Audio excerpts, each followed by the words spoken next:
남녀들의 용감한 토크쇼 까칠 남녀.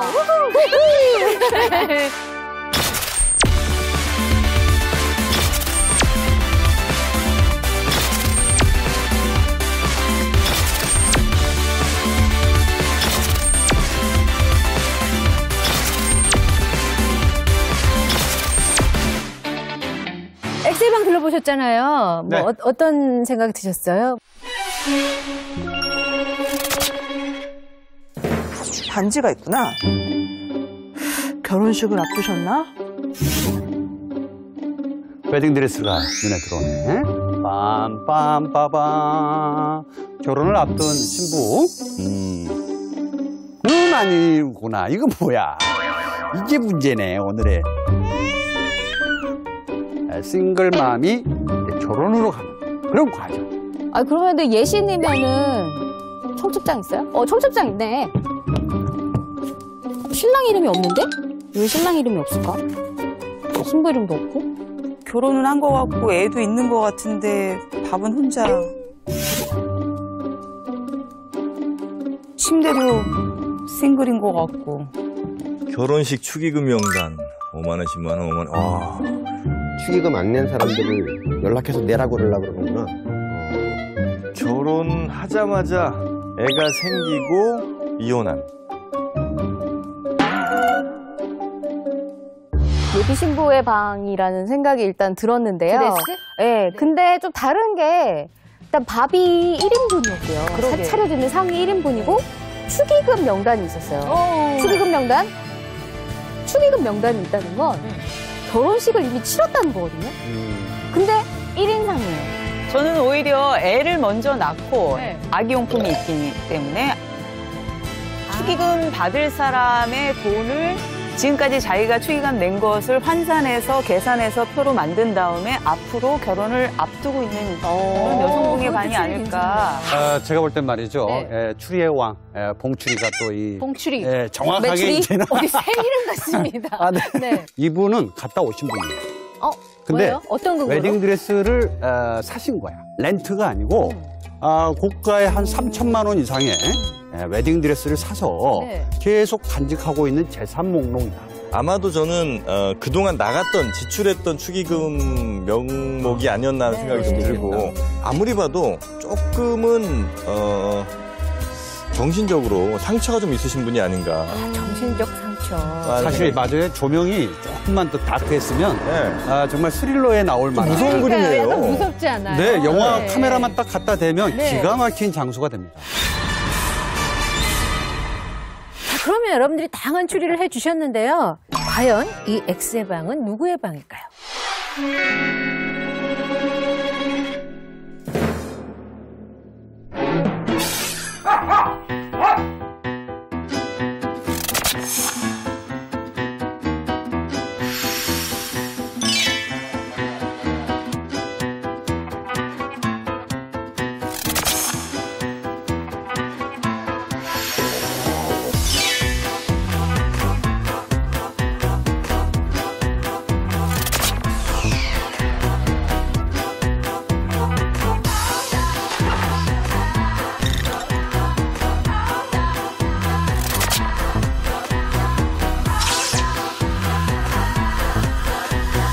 보셨죠? 요즘 뭐 결혼을 미루거나 늦추는 경우가 굉장히 많은데 더 나아가서는 안 하는 경우도 굉장히 많다고 합니다. 오늘 엑셀방 주인공은 바로 싱글 웨딩을 준비하는 30대 비혼 여성이었습니다.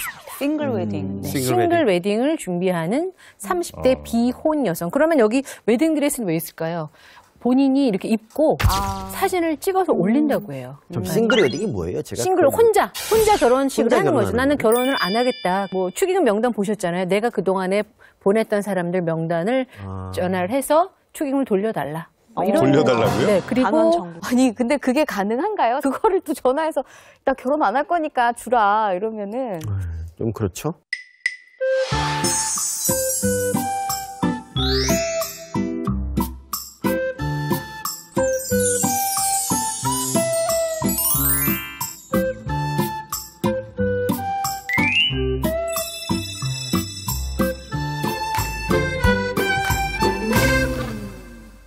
좀 슬프네요.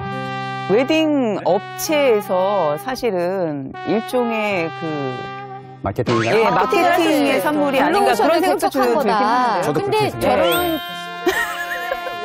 저런 그 싱글 웨딩이라는 게 외국에서도 화제가 이게 됐다면서요. 비혼식이라고 하거든요, 이런 네. 거를. 근데 비혼식? 비혼식. 싱글 웨딩. 결혼식이 아니라 비혼식이라고 하는데 BBC에서도 이 한국의 비혼식을 네. 보도를 했대요. 그리고 더 나아가서는 내가 냈던 축의금을 나 결혼할 테니까 돌려줘라. 아까 예, 그거 실제로 보는 그런 거대로. 일들을 한대요. 경비가 드니까 지금. 네, 실제로 그런 일들을 한대요. 크게 두 가지 문제가 있어요. 뭐냐면 하나는 결혼식에 가게 되면 보통 이제 식사를 하잖아요. 네. 근데 식사를 하게 되면 보통 뭐 한 2, 3만 원, 3, 4만 원 한다고요.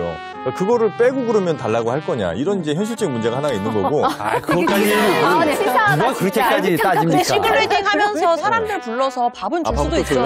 무슨 그거라면 이제 그 문제는 하나 해결되는데 결혼이라는 게 뭡니까? 큰 돈이 들어가니 주변에 아는 사람들이 좀 모아서 좀 도와주자는 의미인 거잖아요. 상부상조 네. 정신으로. 근데 나는 도와줬는데 내가 뭐 도움받을 일이 별로 없으니 돈 돌려달라. 이거는 글쎄요, 난 그런 아니 상부상조 우리나라에 정신에 왜 맞지 않는 것 상호부조 같아요. 있잖아요. 개 이런 네. 것도 원래 같이 여행 가려고 개 부었다가 어떤 사람이 못 가게 되면 중간에 받거든요. 정확한 계산입니다. 그리고 혼자 살아서 돈이 더 들 수도 있습니다. 사실은. 그럼요.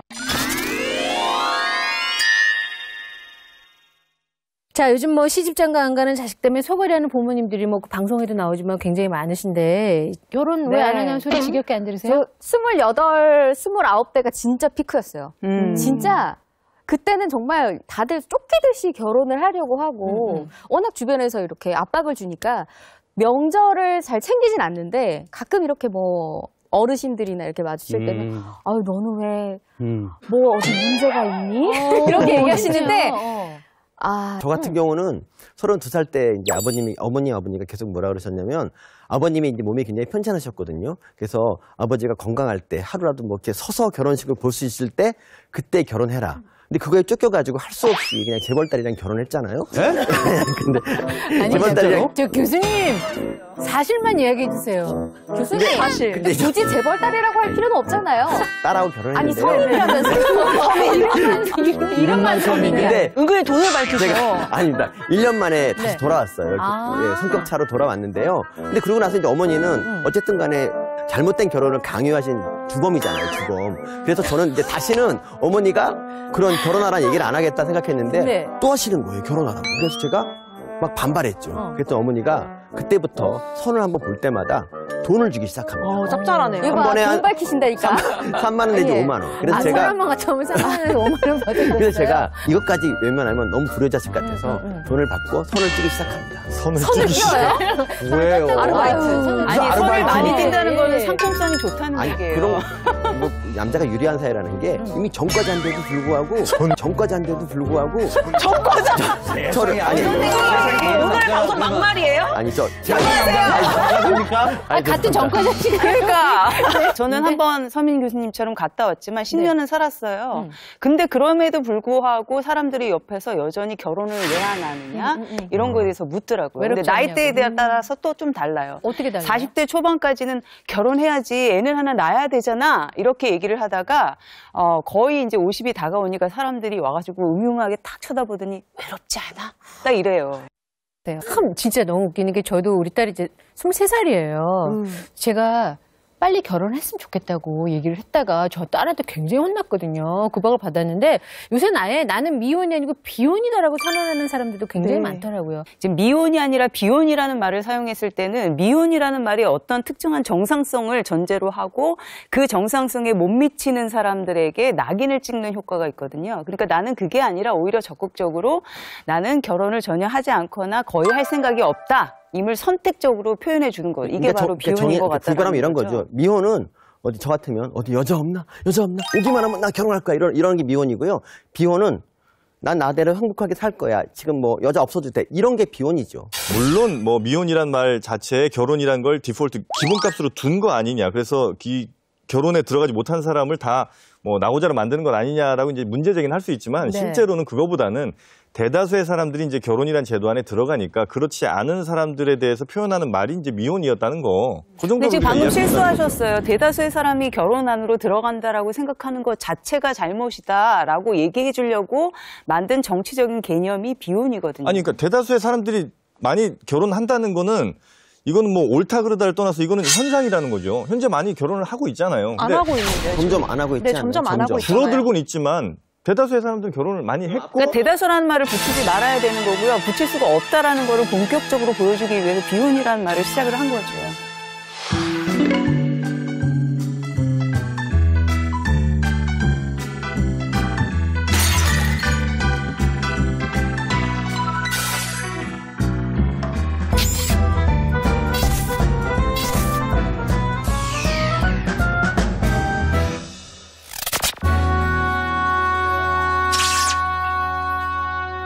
SNS 데이터를 이제 네. 저희가 분석을 했는데 비혼을 분석을 해오셨다고요? 비혼과 관련해 사람들이 어떤 얘기를 많이 했는지를 좀 본 네네네네. 거죠. 지난 1년 동안에 약 20만 건 정도의 SNS를 좀 분석을 해서 비혼과 함께 가장 많이 등장한 단어들 그걸 이제 파악함으로써 사람들이 어떤 생각을 비혼에 대해서 하고 있는가를 좀 네네. 봤더니 여성에 대한 이야기가 절대 다수였어요. 그러니까 남성 이야기는 거의 없었고, 그러니까 비혼을 택한 사람들 혹은 뭐 비혼에 대해서 얘기하는 사람들은 아마도 여성일 가능성이 굉장히 좀 높은 것 같고. 왜 그럴까요? 저 지금 뭐 화면에 좀 나오고 있습니다만, 뭐 여성자 크게 보이죠. 여성자 크게 보이죠. 그만큼 이제 많이 사람들이 얘기를 했다는 거거든요. 또 출산이라든지 뭐 이런 얘기도 나오고, 그다음에 이제 편견 뭐 이런 얘기도 이제 조금 작은 글씨로 나오긴 합니다. 비혼에 대해서 사람들이 어떤 감정을 가지고 있는가 이것도 좀 분석을 해봤는데 네. 이게 파란색이 좀 더 긍정적인 표현들, 붉은색이 좀 부정적인 표현들이거든요. 붉은색이 좀 많지 않나요? 훨씬 많죠. 네. 예, 그러니까 사람들이 이 비혼에 대해서 얘기를 하면서도 그 비혼의 그 우울함이라든지 뭐 이런 거에 대해서도 뭐 실제 내가 비혼을 선택했든 안 했든 간에 그 비혼을 바라보는 시선이